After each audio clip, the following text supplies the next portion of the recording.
Welcome back to the Are You Strong show. I am jacked up today because I have another Maine black bear on the show. And the more of them I can have on here, the better, because obviously, for everybody who doesn't know, that's where I went. So I get pretty excited to have these athletes on the show. But before I give you this young lady's name, I want to give you a little bit of a background on her. She started her college career at University of Dayton, right? Mhm. Playing soccer. Probably didn't turn out to be the best fit for her, so she transferred to my school, which is the best fit for everybody, University of Maine, where she's played soccer. She was, I think, the captain of the team, Yes, I right? was. Yeah. Captain Yeah. of the team. But this is, I want to point this out, is she was and she's from Canada, which Milton, Ontario, Canada. I hope I pronounced that right. Yes. Perfect. And she was voted the outstanding graduating international student, which is really cool. But then this is what I love: presidential scholar with a grade point average of our undergrad of 3.95, which is crazy. In kinesiology, by the way, which is ridiculously hard. And now she goes back for more and she's getting her master's in kinesiology, but she just happened to improve her grade point average to a 4.0. And she's a professional soccer player playing professionally over in the UK for the London Bees, Yeah. right? Yeah. So, welcome to the show, Tiana Bucknor. Hello. Nice to see everyone Yeah. virtually. Yeah, well, Um, we're on YouTube too, so they'll see you on there YouTube, you which is go. great. That's awesome. Thank you so much for that introduction. That was perfect. Yeah, Yeah, like I'll tell hit you, what heck everything. of a background. Holy smokes. You know? Yeah. So I got a ton of questions to ask you. So before I do that, before I get into the questions, tell the audience just a little bit about yourself. Yeah, so you hit it really well on the head. So I was actually born in Mississauga, which is directly outside of Toronto. And then when I was about 9, moved to Milton, which is about 45 minutes outside of Toronto, 45, 50 minutes. Um, and yeah, grew up in this kind of suburban area. And I had a great experience growing up here. Started playing soccer. I actually really hated soccer at first, so I played every other sport, um, basketball, volleyball. I ran track. My mom actually went to UMKC in Kansas City, Okay. Division 1 track. So she was a track athlete. Wow. So I tried to go down that route. Loved it, but it made me way too nervous. I'm not an individual sport person. So tried everything. And then when I was about 9, I went back to soccer. And then How that's do you where, go how do you go back to soccer at 9? yeah, Usually most yeah, kids start playing soccer at 9. So I know. you played, stopped, and back by 9. Yeah, it's crazy. I started at 4, like Huh. doing Yeah. the pee-wee soccer. Yep. And I hated it because I thought it was really unorganized. I'm a really type A person. You'll notice as you talk to me more. So I hated like all the kids running everywhere. I just didn't like it at all. And then so yeah, I stopped for a really long time, till I was, yeah, U9 or U8. So then I started playing again. And then that's when I realized I was like quite good at it. But soccer is a family sport. So my mom's side of the family, my mom was born in England. I have a British passport. So we're really into soccer, really soccer family, heavy soccer family. So it was always around me. So as I got older, I was like, I'm gonna go back to it. And then I really, really enjoyed it. And then I started playing in rep leagues. Obviously started thriving there. I even played like up for a while because I was doing so well. I did a lot of training with boys because back then, like girls soccer wasn't as big as it is now. So I did Right. like weekend training with boys because I like loved the competition of playing with boys. Um, I'm sure they didn't like having you running around kicking their butts. no, but I do still know some of those boys to this day. So it's pretty awesome to like talk about that with them. Um, and yeah, the Toronto area, anyone who's watching this that is like from the Toronto area, and any of my friends who watch this will tell you like the Toronto area is very small. It's huge. The greater Toronto area is huge, but a lot of the athletes know each other. Um, it's a very, very vibrant city for athletics. A lot of great athletes like Shade Gilgeous Alexander is from around Toronto on OKC. RJ Barrett for the Toronto Raptors. He's insane. So we've got like some really talented athletes who come out Yeah. of Toronto. And we all like have passed each other, know each other because it's a very tight-knit community, especially the ones who, well, now everybody knows each other, especially more with social media, but the ones who are around my age group, so I'm a 2000, anywhere like that age group, we all know each other, follow each other still. So I got back into that with soccer. And then when I was in high school, actually, when I was in high school, probably a sophomore in high school, I got a new coach on my team and he started showing us the world of recruiting and like college showcases. Um, and I had never really thought about, I always knew I wanted to play professionally, but I never thought that soccer could pay for my college. I didn't even know that was a thing. Well, I How guess I nice, did how because nice is that? I know it's awesome. And I kind of did because my mom like went, but I didn't know that you could do it for soccer. I didn't know that it was such a huge world that you could get into. And then it got to the point where I was on this team and we were traveling to showcases like at least once a month. So it was a lot. We did Disney showcase like twice. That was awesome. Florida. Everybody loves going down to Florida to play soccer. Yeah. It's awesome. We did like Chicago, Indiana, so many showcases, and that's where I got into like recruiting. I was being recruited heavily. Um, and it turned out that on my team, 10 of us got Division 1 soccer scholarships. Are you So kidding me? yeah, we were like in the paper. That team is legendary. I still talk to a lot of those girls. We were in the local paper because was like unheard of 10 at the girls, one time. team. Yeah, 10 girls on one team. It was crazy. There was like maybe 20 of us, 18, 20 of us. So it was crazy. And we all went our separate ways, and it's so cool to see where they all are now, where we all are Yeah. now. Um, but yeah, so that's kind of my journey with soccer and school and growing up in this area. I love where I'm from. I wouldn't change it for the world. So yeah, Good. for Good. sure. Well, when did you realize? I asked this to everybody who's on the show. Yeah. When did you realize, hey, I can play at the college level?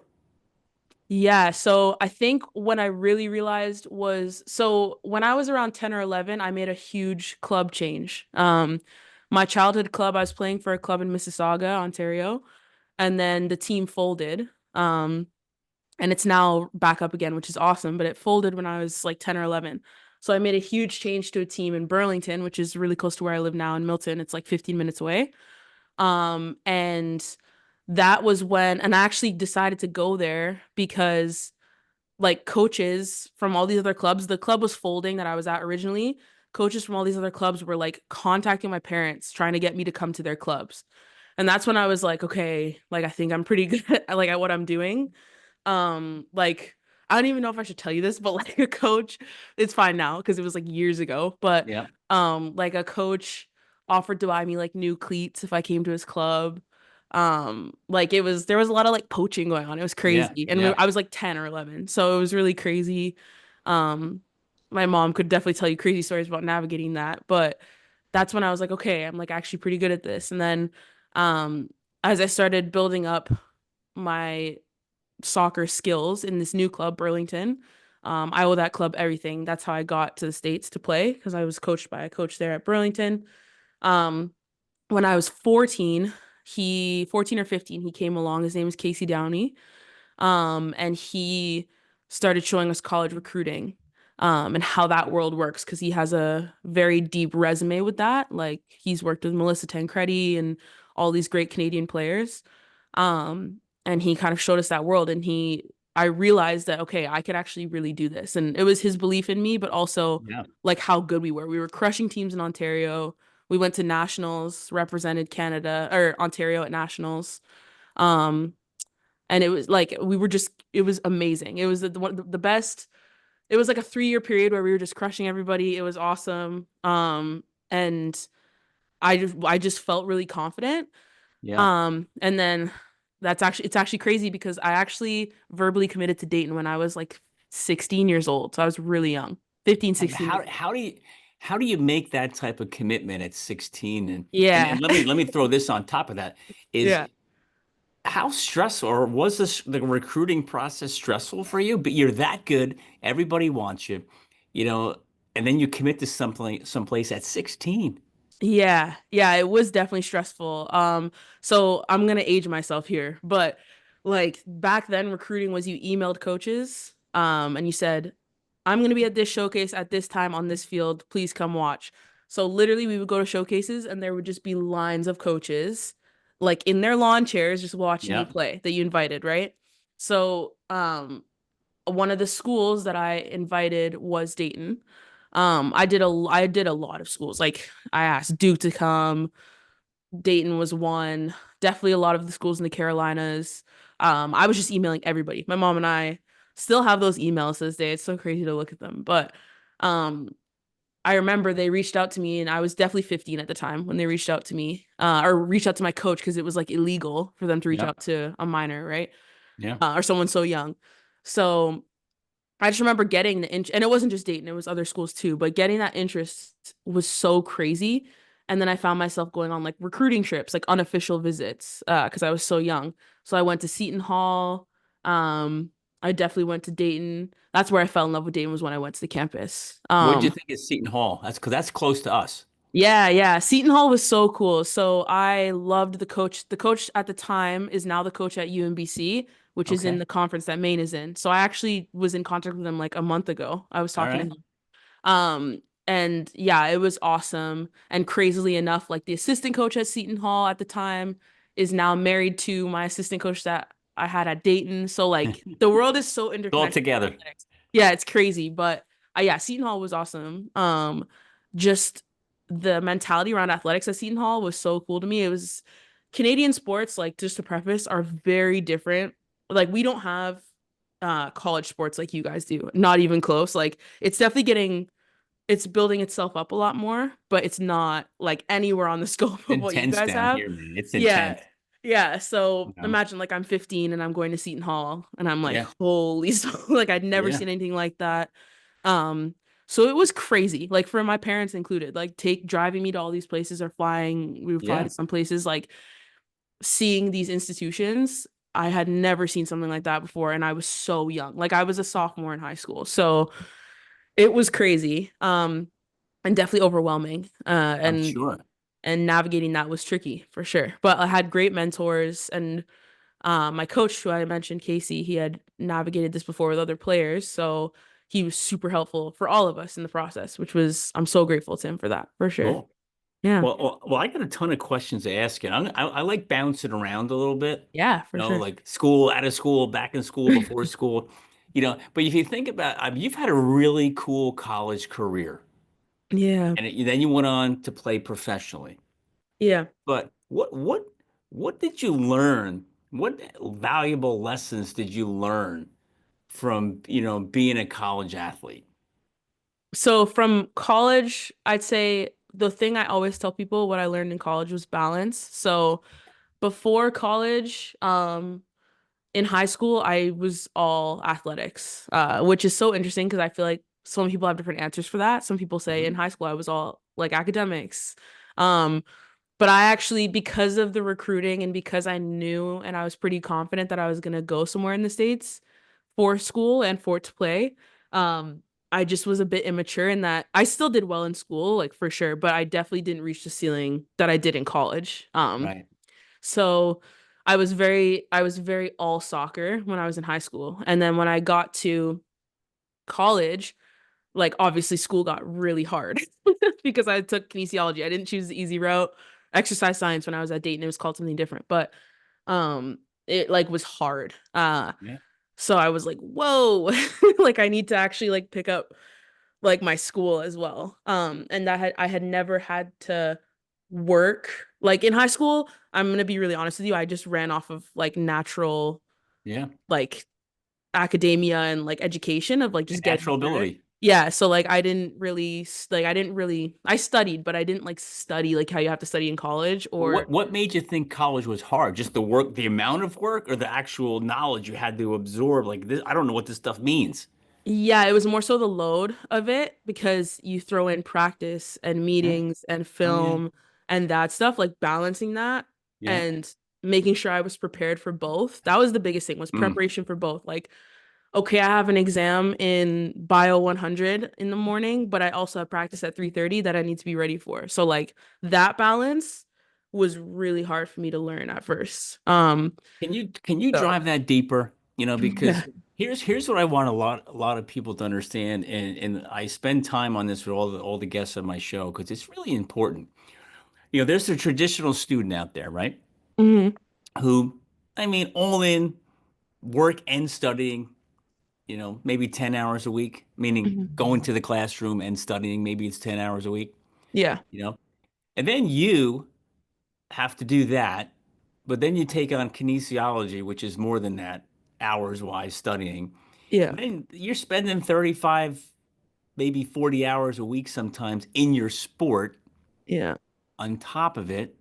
And then you got to have some sort of friendly life. You got to talk to somebody. You can't just sit in your room and go to practice and games every day. You got to have some sort of social life.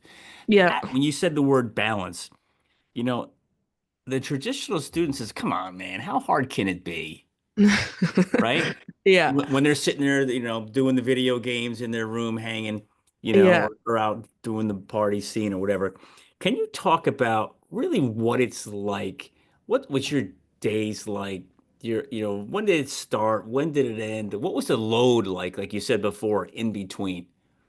Yeah, the load was insane, especially in undergrad. So I actually found undergrad a lot harder than post grad, which a lot of Okay. people don't find.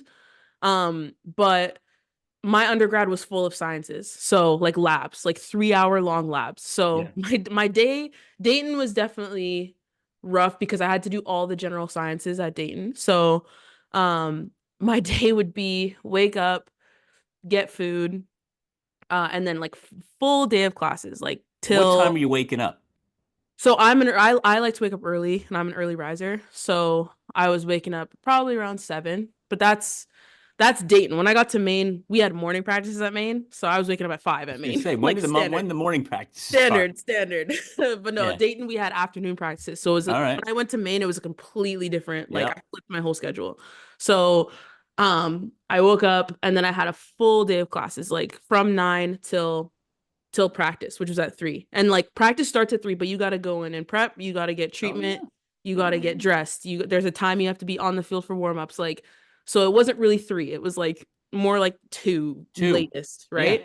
So I'd go through my whole day of classes and then after a 2 hour practice where like that was freshman and sophomore year. So you're grinding for your spot, like proper grinding for your Yep. spot. Um so you get out of practice and I gotta run. Don't even have time to shower. Run. I have to pack something. I would have to bring something from the dining hall like in my backpack before practice, or like get something from the weight room because at Dayton we had a great facility. So we had like a snack room and all that stuff. Yep. Grab food and then run to my 3 hour long lab. And I have to leave practice early to go to my lab. So practice for most of them went like 3 to like 6 because you do like Yep. cool down, whatever, activation. It's just a long practice. And Yep. then I would have to leave at like 5:30 because my lab started at 6. And then my lab went from 6 to 9. So I was literally at the house from 7 a.m. till like it was a 12-hour day, pretty much, more Yeah. than 12 hours. Um, and I would just get home from those labs exhausted, obviously. Like I'm I'm sure. standing for 3 hours, Yeah. like pipetting things in my Yeah. chemistry lab, and then I gotta get home and make sure I have like a good dinner because I gotta do it all again the next day. Yep. And then I also have to do my homework. So like it was tough. Like freshman and sophomore year was really tough. Yeah. I had just never been exposed to that. Yep. And also like I was in a hard major where like I Yeah. had to get good because in the sciences you have to get certain grades to get to the next science. So like Yeah. it wasn't like I could just skate by. Like I had to get certain grades. Yeah. So it was tough. And I was on at Dayton, I was at academic and athletic scholarship. So I had both, like I had a full scholarship, but it was Yep. both. So I had to make sure my grades were like up to Yeah. par. So it was stressful. Freshman and sophomore year was stressful. Yeah. But yeah, that was my day. It was crazy. It was crazy. And that was both years because freshman year I took all bios, so bio 100, 200, and then sophomore year I took all chemistries. So it was rough. You're It just was rough. asking for trouble. Yeah, yeah. It's kind of my fault, but like yeah, it was tough. So that's pressure. Yeah, for right? sure. You know, and I know you hear Mhm. say people say, "Hey, pressure's a privilege," but Yeah. pressure's difficult. You show up on camp. Well, let me back up for a second. I'm going to bounce a little bit. Hmm. You show up on campus. You're down at Dayton. You're at Dayton. You're 18, Yeah, right? so I got there when I was 18, yeah. 18 years old, Yeah. away from home. How many miles? How many hours? I was 6.5 hours from home. Okay, so not Yeah. too bad. Far enough to be away. You can't just jump in Yeah. a car and be home, but if you had to, you couldn't. Yeah. So what's that experience like to walk in at that level, seeing these girls who are now, some of them could be 5 years older than you because of Mhm. the transfer stuff and Mhm. COVID and all kind, right? Yeah. So how is that walking in, seeing these girls that were much older than you and the skills that they have and the level of performance? How did you Mhm. handle that type of challenge? Yeah, that was really tough, and I think it's something that people don't talk about enough, to younger individuals. It's super intimidating. Also, like, it's their athletic ability, but it's also just their stature. Like, the seniors, we were all terrified of the seniors. Like, they were so cool and, like, had it all Mm. together, and, they were just such a dominant group, and all of them were like, a few of them were captains because they were seniors. So it was definitely interesting. And I'm gonna be really honest with you, like I hadn't really struggled throughout my soccer career in terms of like I pretty much like I don't want to sound like it was easy. It wasn't easy, but I like made every team I tried out for. I was always a starter, so like I didn't have to like work for a spot. I Well, did, I guess, a little hold bit. on a second there. You know, Yeah. what I'm going to say, what you might say, you're not saying it's easy, Yeah. but your preparation is what made it easy, Yeah, definitely. right? Definitely. And your extra work and your focus to the sport was Yeah. probably more than all the other girls you were growing up with. And as you progressed, you probably started thinking, hey, this is pretty easy because no one else is really doing it. Yeah. So, but Yeah. you didn't realize how much work you were putting in to get there. Yeah, and especially at the time I was doing it. Times are so different now, Yeah, but at the time I was doing it, it was like our team was crazy and we didn't like I just didn't have to. I did a lot of work on the outside, but when I got to college, it's like now you're with the elite of the elite, right? So you right, have to work like extra hard. right. So and everyone's good. Yeah, Like most people are good. So yeah. that was a struggle because then I was like at the bottom of the food chain again and I had to like work my way back up. Um and I actually did like really well. Like for a while I was starting at Dayton in my freshman year. And then yeah, and then a bunch of stuff happened. But like that transition into like being a freshman in that type of world was crazy, especially for someone who like is even coming from Canada because it's so different in Canada and then Yeah. going there like it was so different. And luckily like there were a few Canadians there. And there were actually a couple people I knew there already. Not I didn't know them personally, but I knew of Yeah. them. Um so like my freshman year roommate, I knew her. We played it against each other in nationals. So at that point I really didn't like her because she beat us at nationals, but Huh. she ended up being my freshman year roommate. So she's like now one of my best friends. But That's cool. it was nice to have people I knew because otherwise I would have been like, Yeah. and most people don't have someone they know. So I was a Yeah. bit different that way, but it was definitely intimidating, like crazy intimidating. Well, knowing what you know now about Yeah. that, right?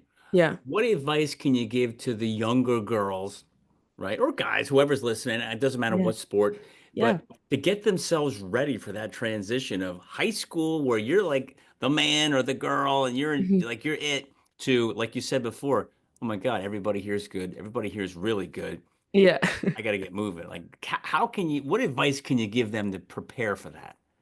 Yeah, so I do a lot of youth mentorship now, and the number one thing I tell I do a lot of coaching. So the number one thing I tell like my young players that I coach is you have to do things that people aren't doing. So, for Mm, example, when you get to college, they throw you in the weight room. Everybody knows this, right? Like you're thrown in the weight room and you got to do like proper weights, which I also had never done before I got to college. Luckily, I'm like naturally quite strong. So, and like that's just how my family is genetically, but a lot of girls struggled because they had never been in a weight room before.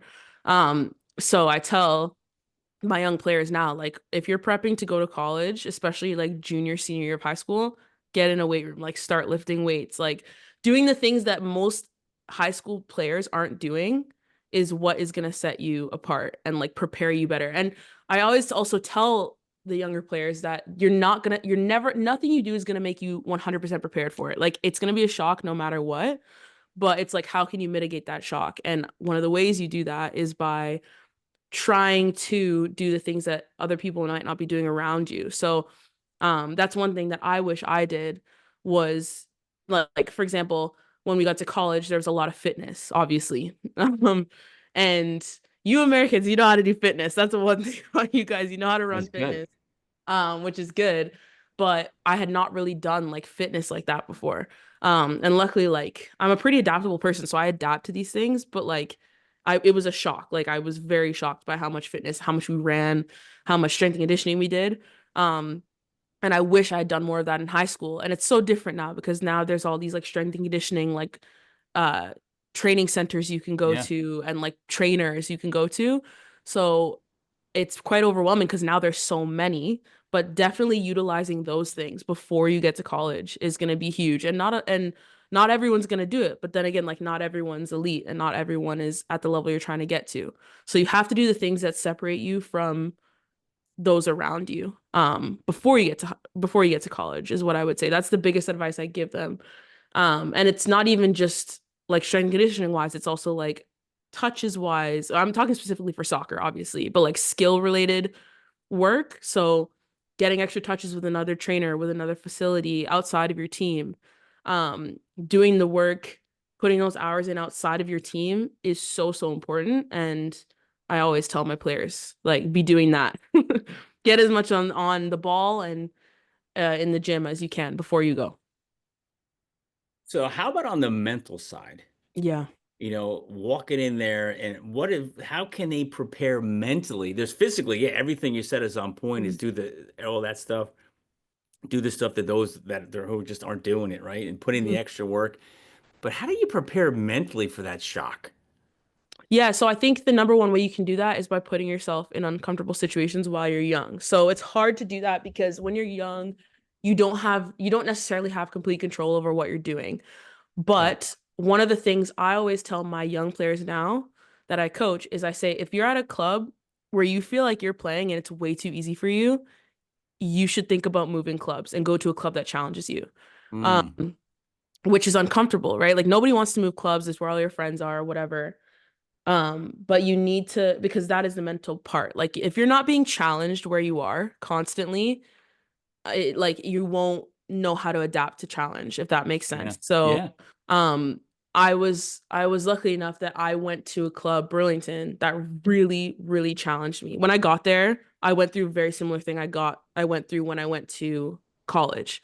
And I was only like 11, but still, we were working on 11. technical skills I had never done, like on the ball doing technical skills I had never done. Um, even like the tactical side of soccer, I'd never really worked on that. We did that a lot at Burlington, and I was so uncomfortable. I was also in a different demographic of girls. Um, in Mississauga, it's a very multicultural space, and at the time when I went to Burlington, it wasn't very multicultural. So I was like really out of my comfort zone. But had I not moved to Burlington, like I would not be the player like that I became to be. And that's because I was in a place that really challenged me mentally. Right. I wasn't I went and I was the best in certain things, but I wasn't the best in other things. So in those things, I had to work my butt off to get better at. Mm. And it challenged me in a way that college did as well, where like you go and you're like, okay, I'm not the best at XYZ.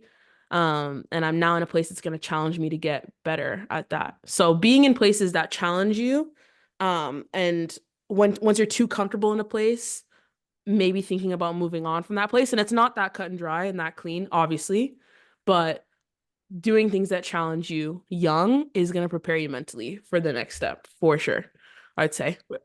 And that sentence, do things that challenge you, then it's when you're young, right? Yes.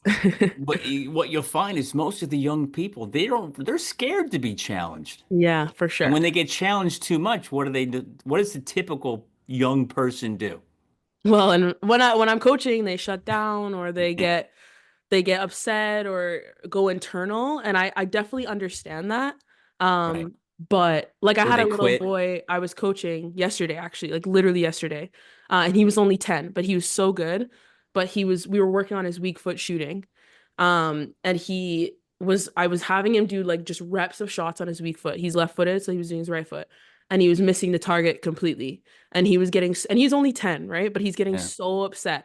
And he's like huffing and puffing. And I'm like, this is where you get better. Like literally, like if you're doing your left foot and it's your best foot and you're hitting the goal every time, that's great. But that's not how you get better. And it's such an uncomfortable thing for young people, right? Like Yeah. it's not comfortable going through change and challenge. Nobody likes that, but that is where you grow. So that's what I tell all my players. Like if you're not being challenged where you're at, you need to go somewhere where you're being challenged for sure. I think that's the biggest thing. That's great. That's awesome advice. Yeah. You know, so speaking of challenges, right? Let's look at you, Yeah. right? You're at Dayton, and we'll talk about that for a second. Then you transfer, right, up Mhm. to the better school, right? But Yeah. what kind of challenges, you know, or setbacks did you face while you were one at Dayton, two, and then what was the motivating factor to say, I'm out of here, I'm going up to the right? Really, really, you're not going northern, you're just going east, right? Yeah, way east. Way east, Yeah. And so what kind of things did you face there? So Dayton was a tough one. I loved it's such a conflicting thing because I met some of the best people of my life at Dayton, who I now call family. I Okay. also had an amazing experience off the field at Dayton. I tell people to this day, like, I have no regrets going there. I loved it there. It was incredible. That's why I committed there. Because when I went there and I was on the campus, I fell in love with it. And I think I verbally committed like 2 days after that trip. Like it was crazy. But so biggest challenge I faced there was I was recruited by one coach, and this is the like tale as old as time. I was recruited by one coach, who I have a great connection with. I still talk to this day. He's like family. Um, and then he retired like my senior year of high school, like literally months before I was gonna go there. So a whole new coaching staff with whole like all new recruits, right? So that personality, we just did not connect personally. Yeah. Like me and the new coach, we didn't have our personalities just clashed a lot. And not just him, like the coaching staff, that he brought Mhm. it, like his coaching staff. My playing style didn't connect well with what they wanted. Our personalities didn't connect well. And that was really tough because I was in an environment in a situation with my previous coach where our personalities were we connected really well, and Yeah, you're our in playing sync. styles also like Yeah. were like perfect. That's why I chose to go there. So having that flip was so difficult, and it got to the point where I was doing extra reps. I like my freshman year, I lost my freshman to senior year. So sorry, freshman to sophomore year, I lost 20 pounds. Like I was the fittest I had ever been because at one point they were saying it was my fitness. So I like literally my summer going into my sophomore year, I didn't work. I told my parents, please, can you just support me while I get in the best shape of my life? I got in the best shape of my life. Then when fitness was taken out of the equation, it was a different issue. It's, oh, your touch. Then I fixed that. Then it was, oh, this, right? So it was always an issue of why I wasn't playing or why I wasn't seeing field Yeah. time. Now, did they bring in their own recruits as well or no? Yeah, so they brought in their own recruits as well, There you and go. yeah, so it was, and like you have to like bearing in mind I'm like 18, 19, so Yeah. I'm just like I'm Yeah. just gonna work my butt off and like try to play, um, and it got to the point where 2019, after the 2019 season fall, I sat my parents down and I said like if I stay here, I'm not gonna play, like I just won't, like I can't, and it was destroying like my love for the game, like tails all Yeah. the time, right? For transfers, like it was destroying my love for the game.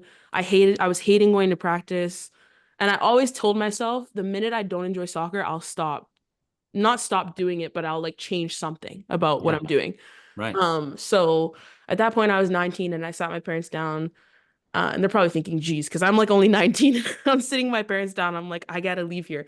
And I just said to them, I can't be here anymore. I need to see the field. Like, and I was putting in so much energy and getting like nothing out of well, of course I was getting better as a player and Right. like fitter, but I wasn't seeing like direct rewards to that grind I was on.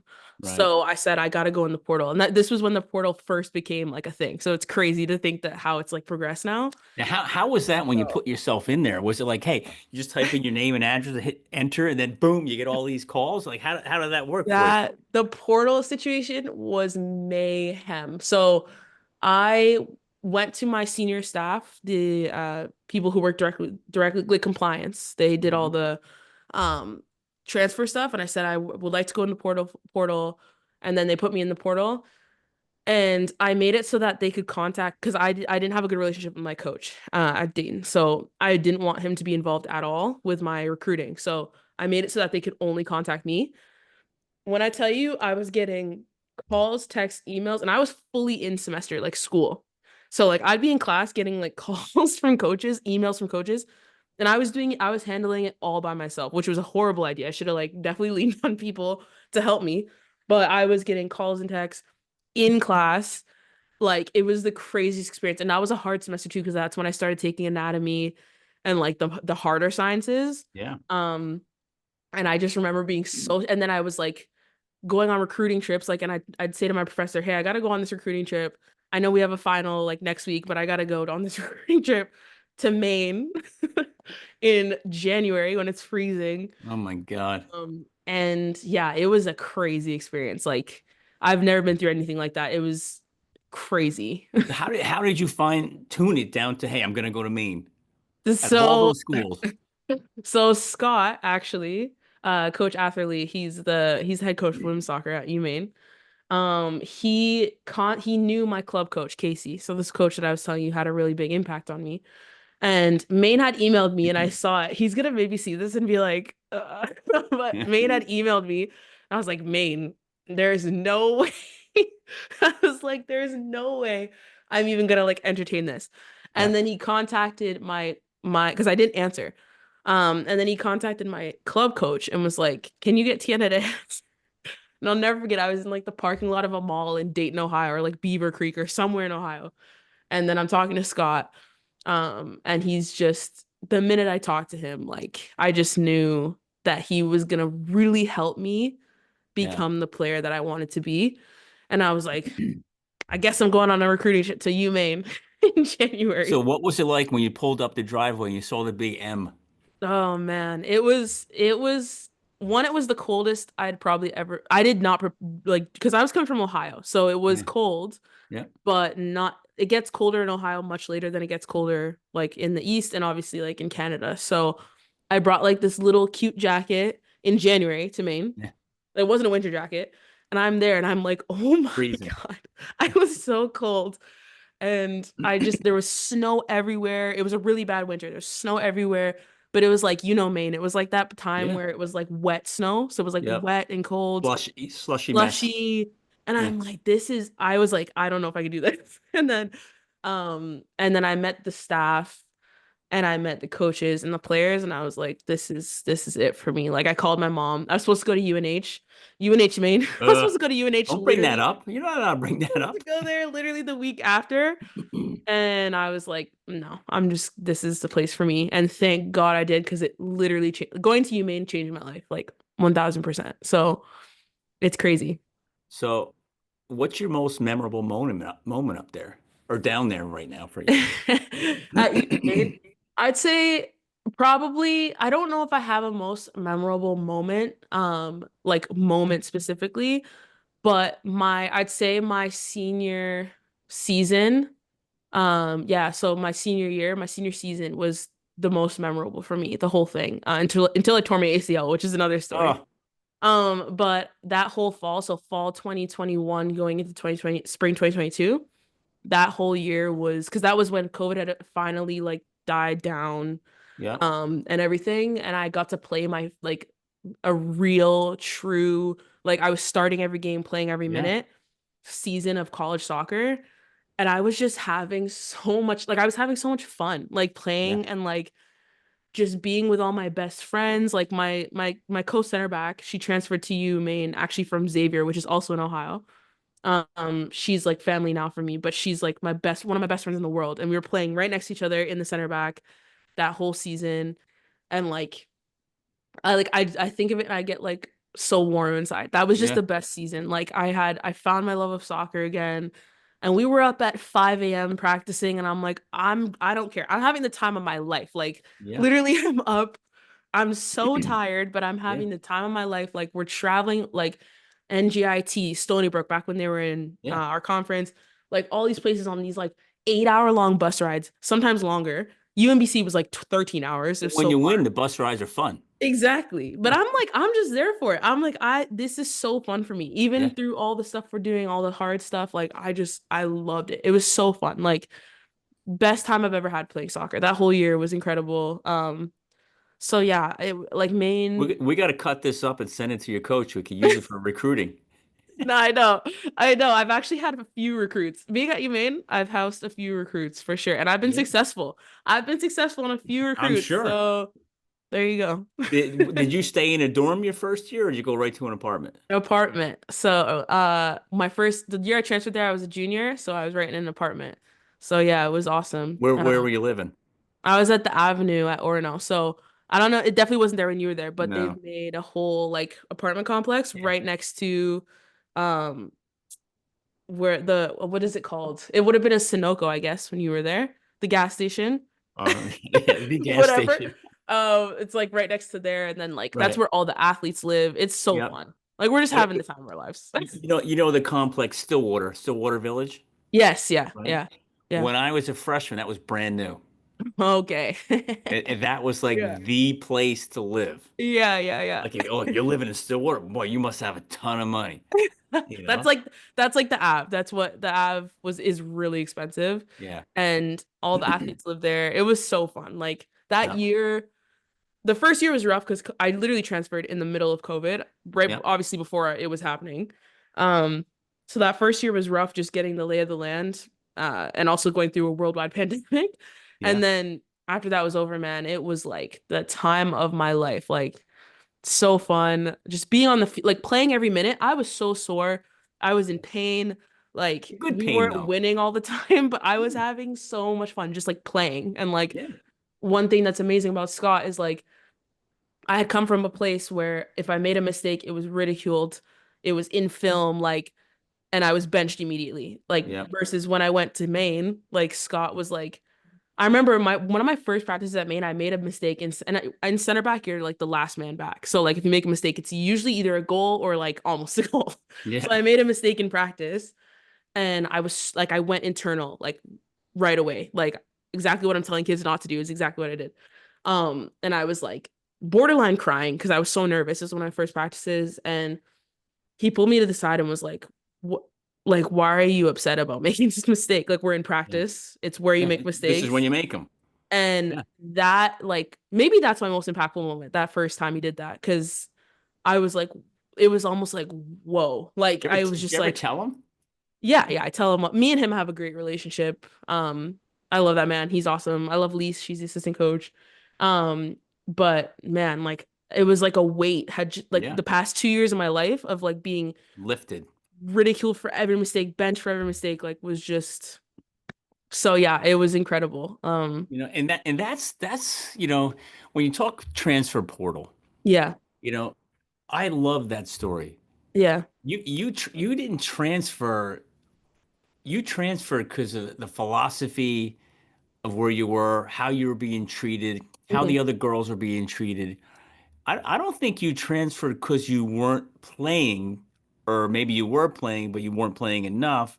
hmm You transferred because of the way the coaches were treating you and the other girls and the philosophy of how they were coaching.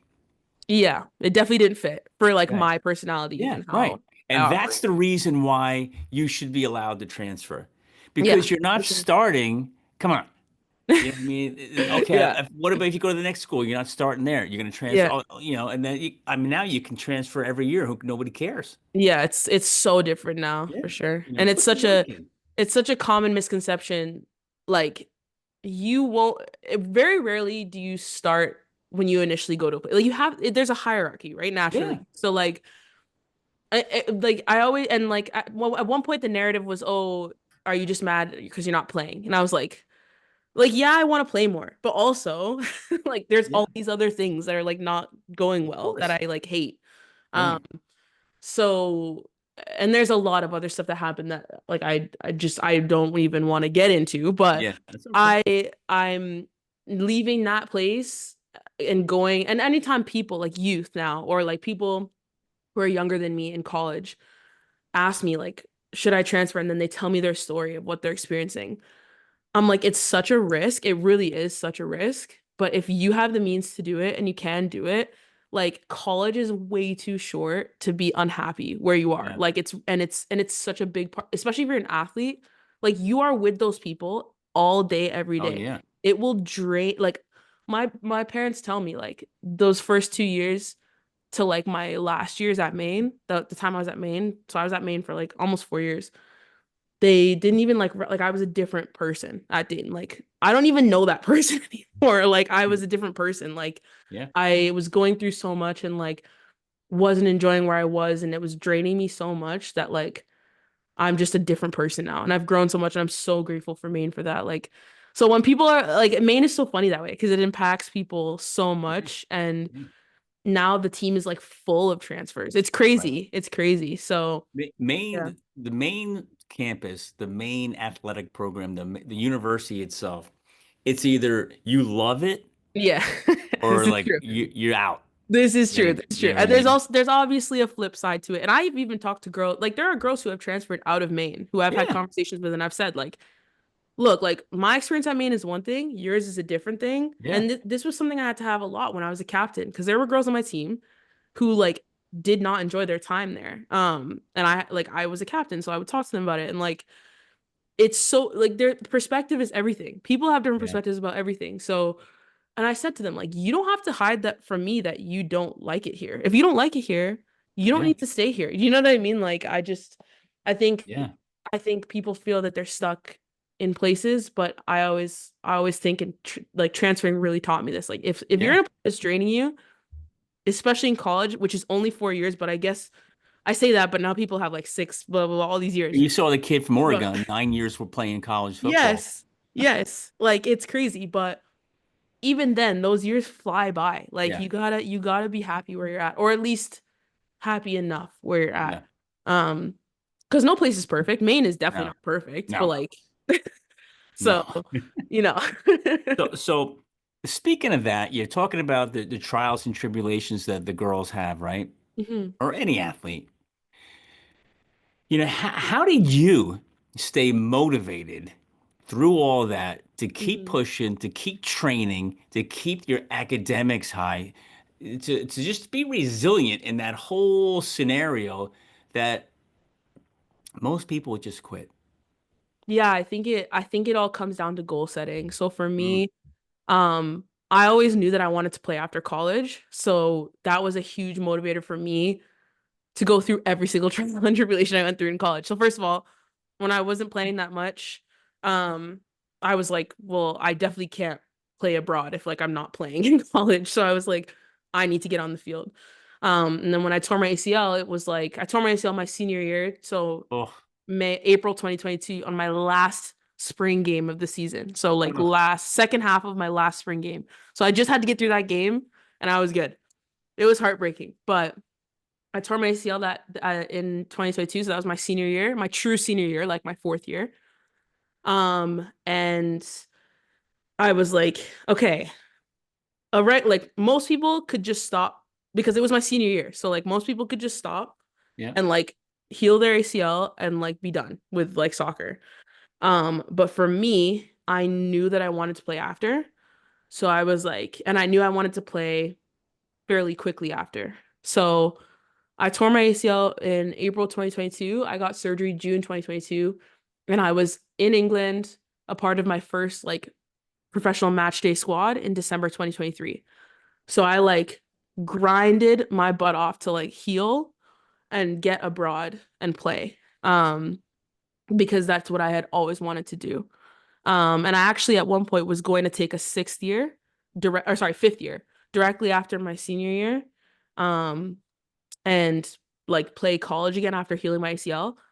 but I knew I wanted to play like abroad. Like I knew Yeah. that. And I was like, if I take this, and I it was like, I was literally a captain. And then in the spring of what spring going into what would have been my extra year, I sat Scott down and I was like, I can't even lie to you, Scott. Like I don't want to do like I don't want to do this. Like I want to play abroad.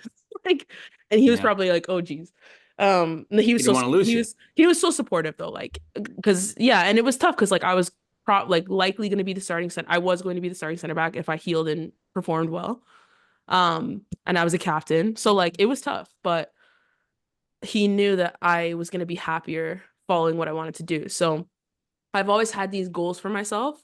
So Hmm. when things got hard or things got tough or things got were looking really bleak at some points, I was like, I need to get to this goal and I'm gonna keep going until I get to this goal. I'm very much like that person. Like I'm gonna keep going until I get to this goal. And so many people said like, Tiana, like you should really like not do that like right after ACL. Like so many people thought I was crazy for going to play like pro right after my ACL. But I was like, no, like even my surgeon was like, are you sure? And I was like, yes, like I'm gonna do this. So then I did it and it was hard. Like the hardest thing I've ever been through was definitely my ACL. Physically, mentally. I had never been in a hospital. I'd never had surgery. So Where did you have the surgery? I actually had my surgery, and this is a shout out to him. He's probably not watching, but maybe he will. Oh, maybe I'll send it to him. I had my surgery done by Dr. Bassan, who's actually the surgeon for the Buffalo Bills. So when and I got that surgeon through a Maine connection. So Maine is just awesome. Yeah. Do you know Jeremy Kelly? Do you know who that is? He went to No. UMaine. So he went to UMaine and played football at UMaine. He's with the Carolina Panthers organization now. He connected me with that surgeon. And the surgeon is actually when DeMar Hamlin actually went down at that Bills game, Dr. Bassan, my surgeon, actually was one of the first people to help him when he Oh, went down. wow. So like he's a very well-known individual Yeah. in Buffalo, and I'm so blessed to have gotten my surgery done by him. He was incredible. And I'm so grateful. And yeah, it was tough. Like I literally went in surgery. I'm like, I don't even know what's about to happen, but I'm just gonna like do it and do what they tell me to do because I've never had surgery. I've never been injured. Yeah. Never been in a hospital, never been in a surgery place ever. Um, so it was tough. And my body had a horrible reaction to surgery. Oof. Like I couldn't get the swelling out of my knee for like months. My knee like was like huge because my body was like, whoa. Yeah. Um, so it was hard. Um, but I knew I wanted to play after, and I was like, I'm gonna do this. Like I'm gonna play after. So What was it like mentally dealing with that? Because, well, athletes, I don't know if you were sitting in the hospital room or maybe when you got home after that and starting to rehab. Did you ever have a doubt like, hey, I don't know if I can come back from this? oh yeah, I wrote everything down in a journal while I was Okay. going through it.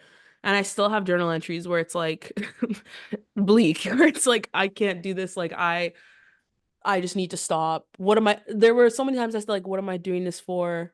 I'm done college. What am I doing this for? At like a lot. Probably more than positive. Um You think you have a book in that journal?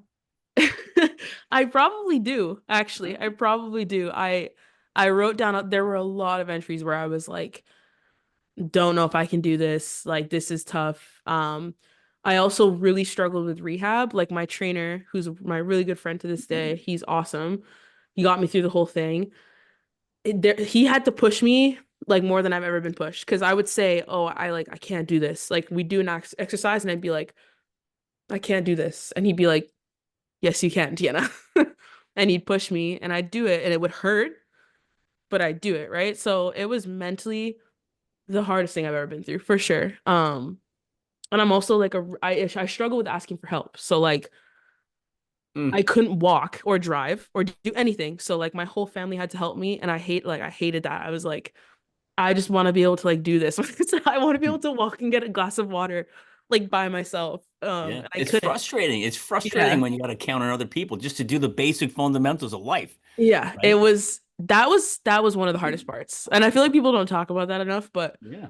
like I hated like having to like ask people to drive me places. I hated having to like have people assist me and like it was hard because like if you try to do too much and you fall on your knee, like you're done. So Oh, you're in like trouble. I really had to like not. My Yeah. mom always makes jokes because she's like, you just never sit down. Like I was on like bed rest and I'd be trying to like walk and like get food and like my mom's like, just sit down. So, So so when in the rehab process, how long did it take from surgery to on mhm. the field? How much time So went by? I got surgery June 2022 and I was playing in a summer league June 2023. So like a year. So a year. Yeah, yeah. That's a long ass time. Yeah. It So was long. when in that 12 months did you get over the okay, I see the light at the end of the tunnel. The Uh major parts behind me, my mental state is strong again. I'm mhm. good to go. So I actually was behind on a lot of my points for rehab. So there in rehab there's points you're supposed to hit at Yeah. certain and I wasn't hitting some of them. So like when I wouldn't hit them, I was like, damn, this is like really not looking good. And I was only hitting them due to mental things. Physically, I could do it. But mentally, like jumping, I'll never forget like single leg jumping on my back Oof. on my like It sore hurts knee. just thinking about it. Right. But like the rehab for ACL, they want you jumping like quite early. So like, and I remember trying it and I would just like not be able to do it. My trainer's like, Tiana, like physically you can do this. Like physiologically, your body is healed enough to do this. Yeah. And it was interesting too, because like I have a kinesiology background. So I like knew I could do it, but like your brain just like it literally goes like you go Protection to do mode. it. Yeah, and then Yeah. it like braces you, right? And Yeah. you like don't do it. It's like Right. it was the craziest like psychological thing I've ever been through in my life. And it wasn't until I passed my like my clearance test I had to do was three broad jumps in a row on a single leg. So imagine you're broad jumping and you had to do it single leg and you had to get a certain distance from your good leg to your bad leg. Like there had to be a margin that was like similar or like Yeah. a certain distance. Right.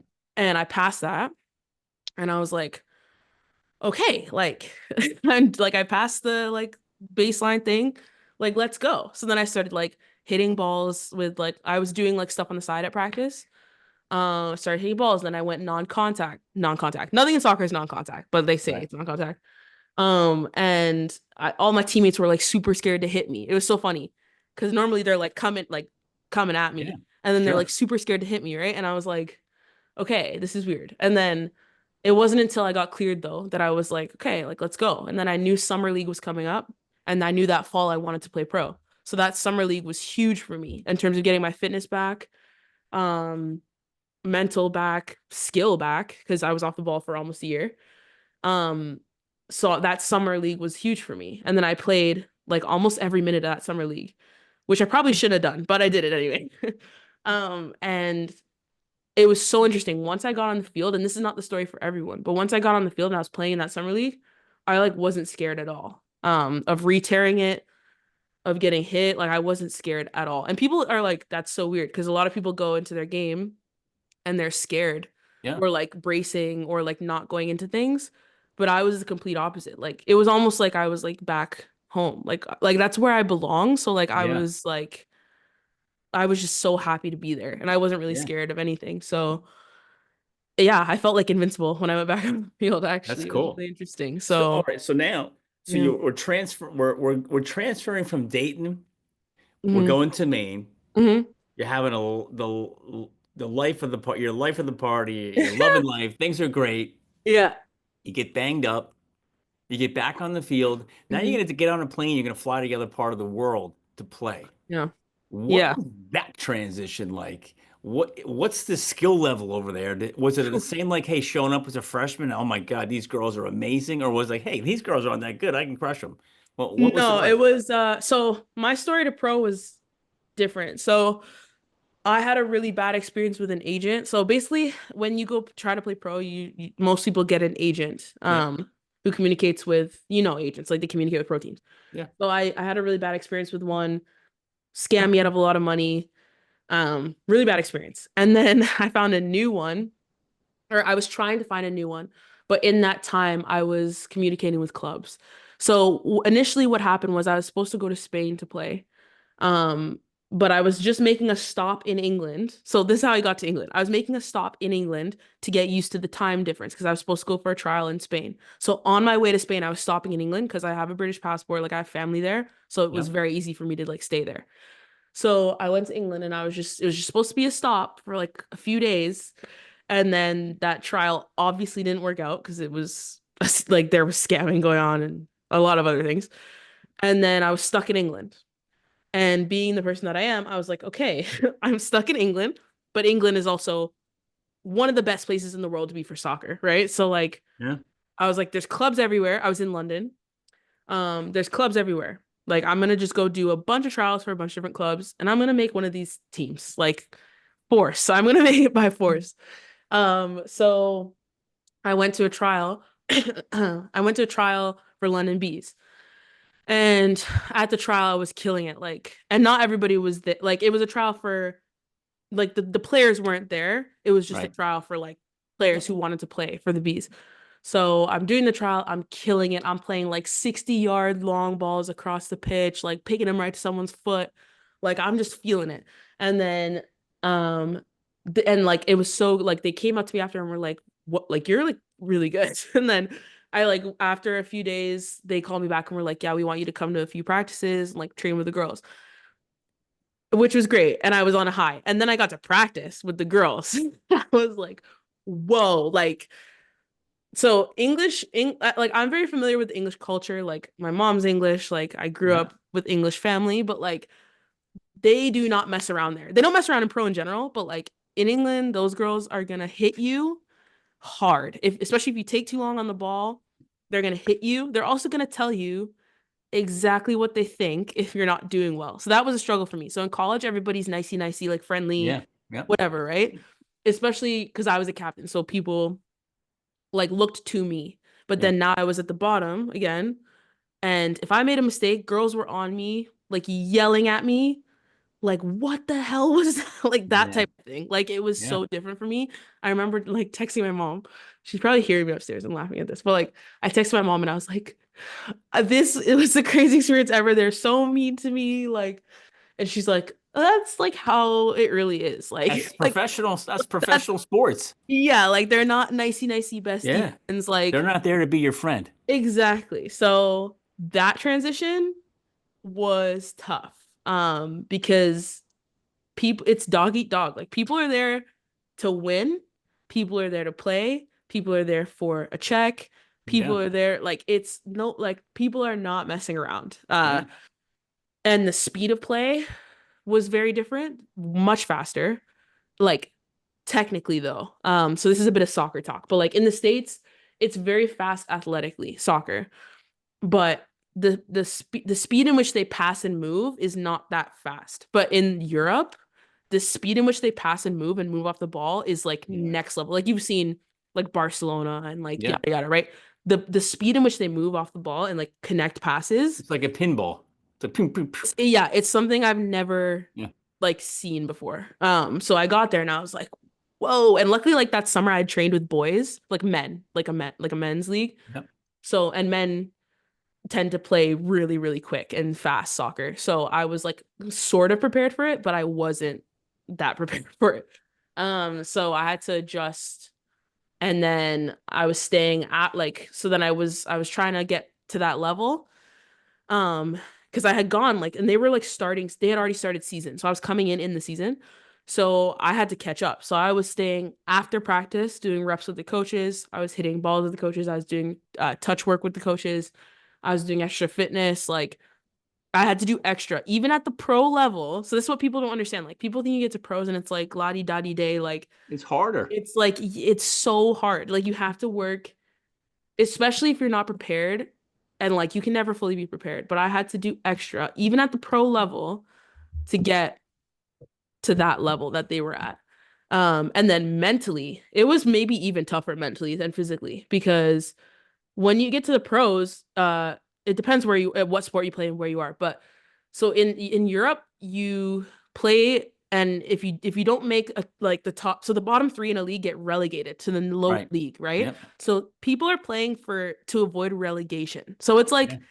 You're not just playing a game like on a like it's like no, we're here to like win and not get Yeah. relegated, right? So that added pressure, and I'm a center back, so like I'm a defender, so like it was tough. Like it was You're really the last stop between yeah, the goal. it was really tough. Having my first professional goal scored on me was horrible. Ugh. Like with a crowd, like it like that was tough. I was What, like, what were this the is size of the crowds? Were they large? so it depended on who we played. So for for example, the last game of the season we played Portsmouth. Oh my gosh, I'll never forget that game. We got whooped. They ended up going to the league higher because they were really good and they got promoted. Um, and there was a crowd of like like a lot, like a few this is women's soccer also, right? It Women's soccer is big now. I think women's soccer is gigantic, especially well, in the it United States is. anyway. It's It big. is, but it's still catching up in a lot of places. Yeah. It was like a few, at least 500, I'd say. There, Okay. no, there were definitely close to 1,000 people there. It was like a stadium, like Yeah. a not a full stadium like in Yeah. the States, but it was like proper stadium with like seats and like whatever. Yep. And it was their like last game before promotion. So it was loud, like loud. And when we would get scored on, it was like eruption of cheers, like, and their men's team also was getting promoted as well. So that club was just crazy at that Yeah. time, and we Hmm. were playing them away. So having goals scored on you in front of a crowd at the professional level is tough. It's tough. Yeah. So mentally, and it was tough. Like I had never been pushed like that in that way. It was different than Yeah. college, how you get pushed, but it like there was just so much more to play for, like promotion, relegation, money, like, and like there was even at our level, it's like if you start, you get paid more than someone who is on the bench, or like there's all these different pay scales and stuff, and like that was so difficult and Yeah. hard, and like just the fact that people are not there to be your friend. Like, luckily there was a Canadian on my team and like a few other girls I was really close with, but like they're not there to be your friend. And there's age gaps. Like some women are moms, Yeah. some are just coming out of the academy, so they're like 18. Like there's all these gaps, right? So it's like it was interesting. Wow. Challenging in its own right, but I'm so happy I did it. I'm so happy I did it at the time I did it. I'm so Yeah. happy I did it in the country I did it. I had an amazing experience. Some people that I've met there are like my friends and will be my friends for the rest of my life. Like, and it taught me so much about life, like so much in Yeah. that 1 year. So yeah, So are you done now, or you still got another couple years left in you? I don't know. This is the age-old question. I'm on a hiatus right now, just because I came back and I really wanted to finish school. I didn't finish. Like I said, I was just like I did my ACL and I was like I'm out. I need to go play. I didn't finish school, so I wanted to finish school. And I'm also getting into my coaching kind of world now, where I'm Yeah. doing a lot of coaching. Because I fell in love with that 2 summers ago, right before I left for playing pro. Actually, I ran a coaching business back like here in the GTA by myself, and I fell in love with it there. So, and then this past summer I did it too.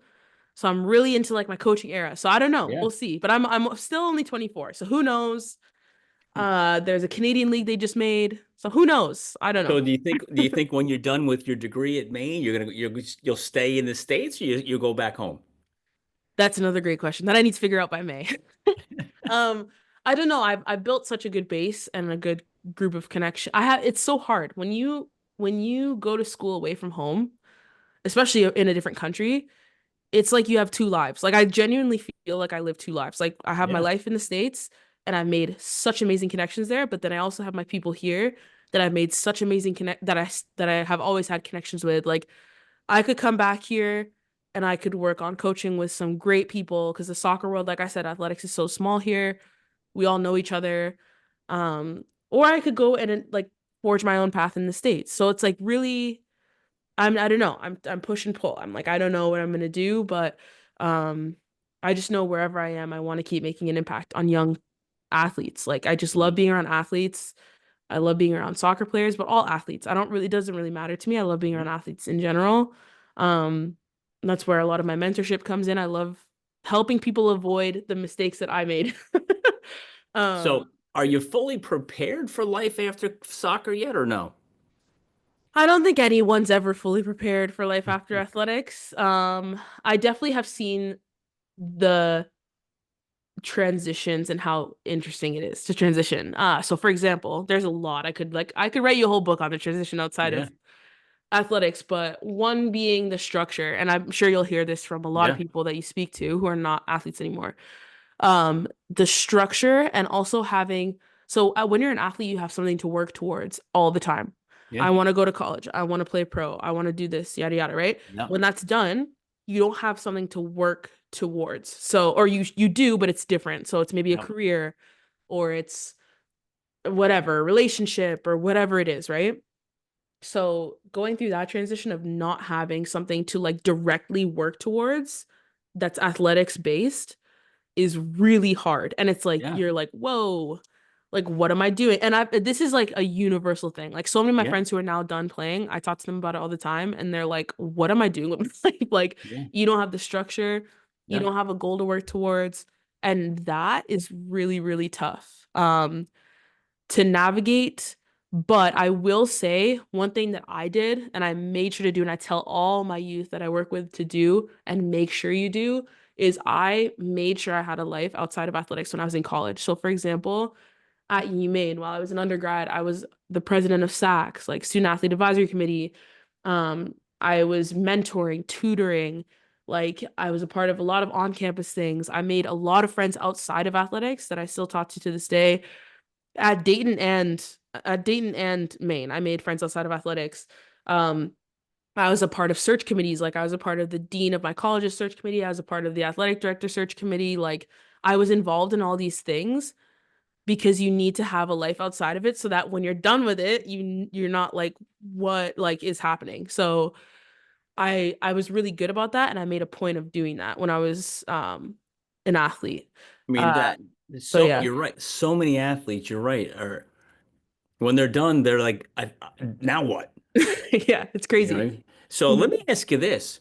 You know, the last time you took your cleats off, or what are they saying in soccer, boots? Yeah, Your your boots off. And your definitely when I boot? was in England, it was Yeah, boots. Anytime I said cleats, they were like, yeah. Take your boots off. I'm like, my yeah, boots. I don't have my boots on. What are you talking about? yeah. But was it more emotional in college or more emotional after your last game playing professionally?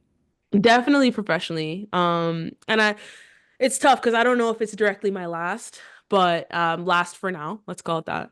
It was emotional because it was a goal I had wanted since I was like a literal kid, like from Yeah, 4-ish, right? So when I did that and I took my boots off, my cleats, my boots, whatever, I was like, wow. And I honestly think I don't think I cried, but I definitely like teared up that last game. And it was that yeah, game we got crushed by that really good team. yep, So there was a lot of emotion in general, but like when I took my cleats off that day, I was like, wow, like I really did this thing. And it was more like emotion of like feeling proud of myself because yeah, having gone through that injury, I genuinely didn't know if I was gonna play soccer. Well, there were 2 points and I didn't know if I was gonna play soccer again. One, when I was going through it at Dayton, and I was like, I don't even think I want to transfer. I think I just want to quit. And then when I did my ACL, those were the only 2 times I ever thought about quitting soccer ever. So when I took those cleats off that last game of pro, I was like, I can't believe like I did the thing that I've wanted to do for so long. Like for as long as I've been like a conscious like individual who like can formulate proper feelings and thoughts. yeah, Um I I just couldn't believe that I had done that. And that's where the emotion came from. It was definitely pro. College, I knew I was gonna like for people who don't want to play after, I suppose it's a yeah, lot. And it's a whole different experience if you don't yeah, want to play after, but I yeah, knew I was gonna play after by some force. yeah, So I was like, okay, this is not really the end of me call for me for college. But when I stopped my pro career or paused it, whatever, I was like, okay, I can't believe I did this thing. And like, you reflect, and now I'm an adult, like, I'm turning 25. So I spoke to my mom and I was like, all the sacrifices you and dad made for me, like, to mm, get me here, yeah, like, I can't believe it. Like, I still get emotional talking about it. Like, I can't believe we've got here. You know what I yeah. mean? So, And And you're if so right. You just I don't know if you noticed, you said yeah. we got Mhm. here. Yeah, for sure. No, I don't care who you are. Nobody gets anywhere by themselves. It's No, very, very rare, definitely you not. know, Yeah. especially for the kids today. I mean, the travel. When Yeah. I was a little kid, there was no travel, nothing. You played recreational sports in your Yeah. town and you Yeah. went to the local fields and you went home. Now the Yeah. kids are traveling by states or Yeah, maybe it's insane. countries, you It's know, insane. and Yeah. the amount of money, you know, Yeah. and the time the parents spend and like you said, the sacrifice, the investment, Yeah. it is a we. Yeah. Oh, for sure. For sure. And I'm really close to my family, so we function as a unit.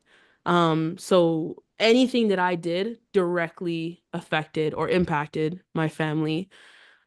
So I just was like, thank you. Because now that I'm grown and I can understand how much money and like time and all of that it took to get there, um, even like when I left for England, like I left my entire my entire family and Behind. Yeah. behind, and it was a sacrifice and it was hard for like all of us. So I didn't get to talk to them as much because there's a time difference. Like it was a sacrifice in every sense of the word. So Yeah.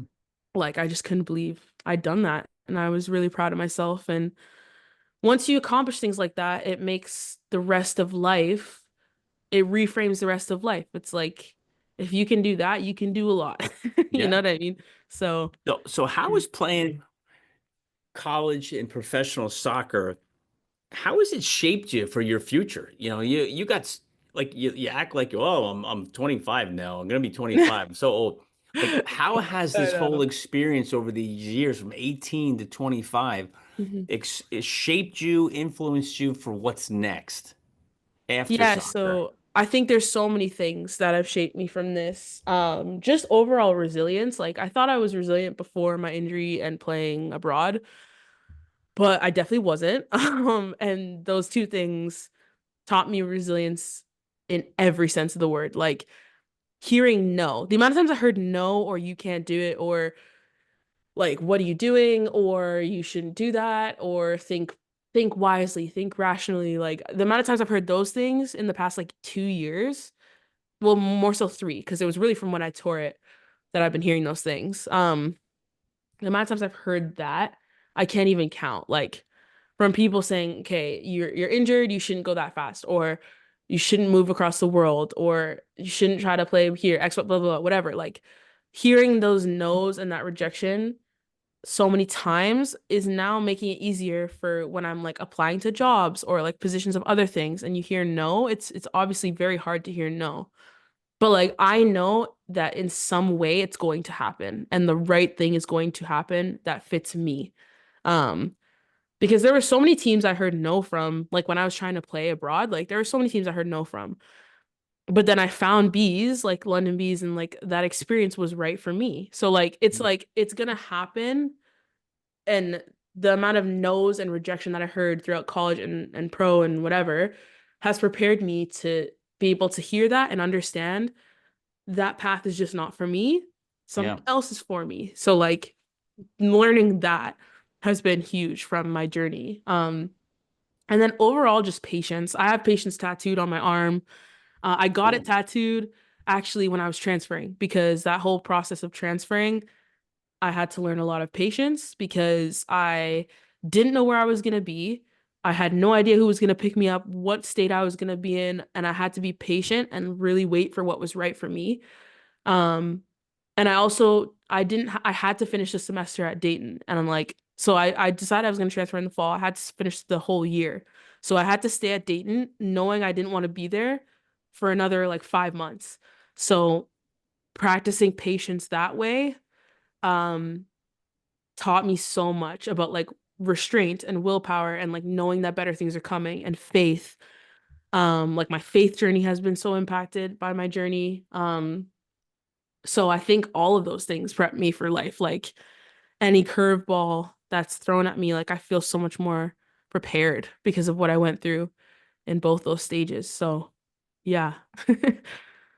So it sounds like you had like this mega driving purpose Yeah. in soccer, Hmm. right? And you have this why not me attitude, Yeah. which is cool, Definitely. right? You have this nothing's gonna stop me. right? You know, that whole Kelly Clarkson thing, if it doesn't kill you, it makes you stronger attitude, Yeah, right? for sure. So what do you think is gonna, where do you think you're gonna find that drive now? Let's assume soccer's over. Let's, you know, even though you Yeah, can for go sure. back and play and kick some butt, let's just assume for now it's over. How are you gonna find that same drive, that same purpose? Yeah, so I think I obviously don't know if this is I'm young, so I don't know if this is like my like overall life purpose, but what I've really found purpose in, and I've always found purpose in this, but especially in my captaincy, like when I was captain, I learned I love this is like helping others achieve success. So right now, I'm applying to a lot of work working with student athletes, in higher education specifically, but just working with student athletes in general, because I love, like, I do a lot of mentorship right now, coaching right now. There is really not many better feelings than seeing someone that you mentored and helped succeed. Like, it really internally is one of the best feelings you can ever have. So when I was doing my one-on-one coaching business like the past 2 summers, and I would get messages from parents of their kids. My kid made the A team. My kid made the first team. My kid got 30 juggles and they couldn't juggle at all this summer. Like that stuff is really what What drives me. it's all about. Yeah, it's that's like I keep any card that I've received from a kid that I've trained or coached, or any note that someone's written me, like a mentee has written Yeah. me. I keep all of that stuff because on days where it's like hard, I read those and it's like, okay, like I know what I'm doing this for. You know what I mean? So that's my driving sense of purpose is that, like impacting people's lives like that and being that person that I would have loved to have. I Yeah. had great mentors, but like there's areas where I definitely could have used more help. Um, that being that person to someone is what drives me now. And that's why like if I never played professional again or never played a high level soccer again, like I'm okay with that. Like, and that's such an odd thing for people to hear me say because of how long I worked for it, but like I've found purpose. Like I am an athlete, but it's not my whole life. You know what I mean? So, and it's never been my whole life. So I find purpose in other things, and that's what drives me. And that's how I know, like, in this transition, it's hard leaving athletics, but I know I'll be okay, and I know it'll be fine, and I know I'll impact people in the same way I was impacting people when they were watching me play, or I was signing jerseys or balls or whatever. Like I'll still impact people in a different way. So Yeah. um, that's kind of my purpose right now, helping others always. Yeah. Yeah. Isn't it cool when somebody says, "Hey, can I have your autograph?" Yeah, that was also a trippy experience. Well, I had that a bit in college, obviously, because college is even more so now. People want college athletes Yeah. autographs all the time. But my first signing in college where we would like sign the balls and the shirts Yeah. and all the stuff for the kids, I was like, whoa, this is It's crazy. cool. But then when I got to England, it was even crazier. So, um, like people come out to watch you in the freezing rain in England, and it was crazy. So Yeah. yeah.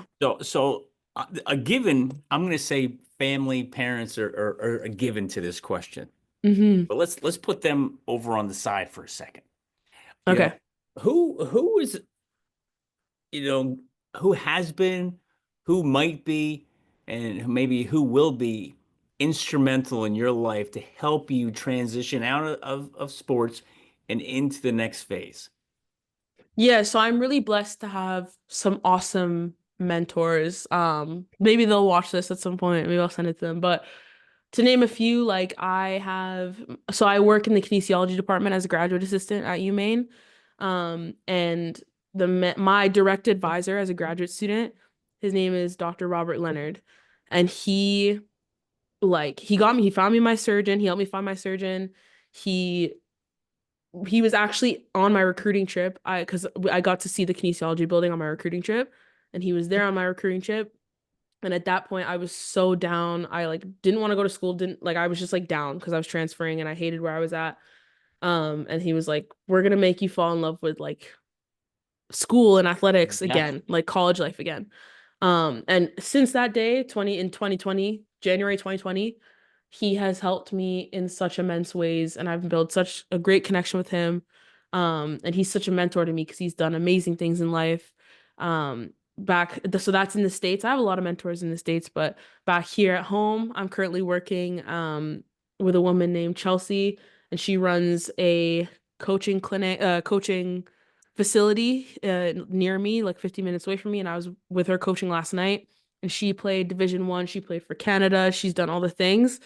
Um, and she now runs her own business as a woman, a coaching training business for soccer, and she is such a mentor to me, like just her journey, and what she's and transitioning after college because she had to go through that as well because she was a Yeah. college athlete, and she's taught me so much about everything post college, but mainly in the world of coaching, things you should put up with, things you shouldn't put up with, knowing your worth, knowing your value, especially as a woman of color. She's also a woman of color.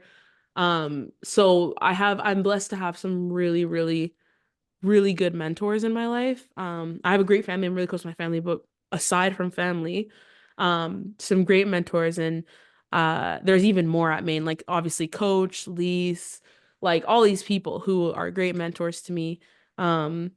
So I'm really, really grateful. They have all types of tips, help. I reach out, I talk to them all the time. I'm about to go Right. back to school and see all the main people again. And then I Yep. was with Chelsea last night. And so I try to keep in contact with people all the time Yeah. in this transition. It's a really big transition, so it's It's important. huge, Yeah.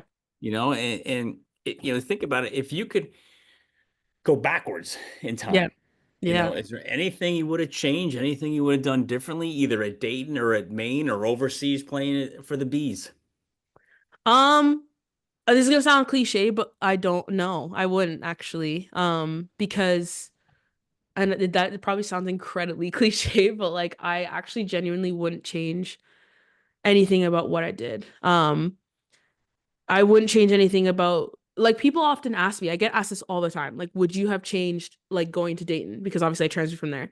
And I always say no, because I going there and seeing exactly what I didn't want and what doesn't work for me gave me so much perspective because when I got to Maine and people were complaining about certain things at Maine, I'm like, you guys don't have any idea how bad it can actually how Yeah. bad it can actually be. So it gives you so much perspective Back- Yeah. about like how bad it can actually be and how unhappy you can actually be. And I don't want to say that to take away from anyone's unhappiness or how they feel because everybody has the right to their own Yeah. feelings and how they feel. So if someone's genuinely unhappy, that's fine. Like obviously that's their truth and that's how they feel. But it just and that's why I think that's part of what I think made me such a good captain is I had a lot of perspective. And like when people would Mm. come to me and say things about like they would complain about XYZ, I was like, you guys don't even know. Like this is not as deep as you think it is. Um, and we're really lucky to have the resources we have and the people we have around us. And obviously there were actual real like true issues that they had. Yeah. But some things I was like, you gotta have perspective. And it's hard to say that to someone if they've never been through it. Yeah. But like had I not went to Dayton, I would never have that perspective. So Right. I'm eternally, eternally grateful. And also like the people I met there. Like I like literally some of them are like family to me Yeah. to this day. And I would not take that away from the world. So no, I really don't I wouldn't have changed. Maybe I guess I would have changed when I committed. I committed really young. Like 15 is young. Verbally committing at 15 is Yeah. young. But like that's the pace of it. It's even faster now. Like people are getting recruited so young. Yeah, it's Like crazy. so They got to put really some guardrails on this stuff. It's getting out of yeah. control. You Exactly. know, It's crazy. So but the reason I ask you that question, mm, it's more philosophically to get people to think that change isn't always better. no. No. Because if you didn't go to Dayton, Hmm. you wouldn't have ended up at Maine. No, And definitely if you not. didn't end up at Maine, you maybe may not have ended up with the Bees. Hmm. Like that whole trajectory, that path, like you can't get here, you can't get to a certain destination without the beginning. Oh, And that 1000%. beginning is what creates the path of the destination. Yeah, I You know what I agree. mean? And if you would have went to, I don't know, UNH instead of Dayton, right? Right. You might have been there or stayed Yeah. there. Who knows? And Yeah. Maine would have probably come down and kicked your butt anyway, which would have been a good Yeah. thing. Yeah, it's definitely interesting. Like I when we would play UNH, I'd see the coach, I'd shake his hand, like I know Yeah. those people. So it's definitely yeah, I again, like the cliches, but like the path you're on is your path for a reason, and it's going to reveal things to you that you could have never imagined.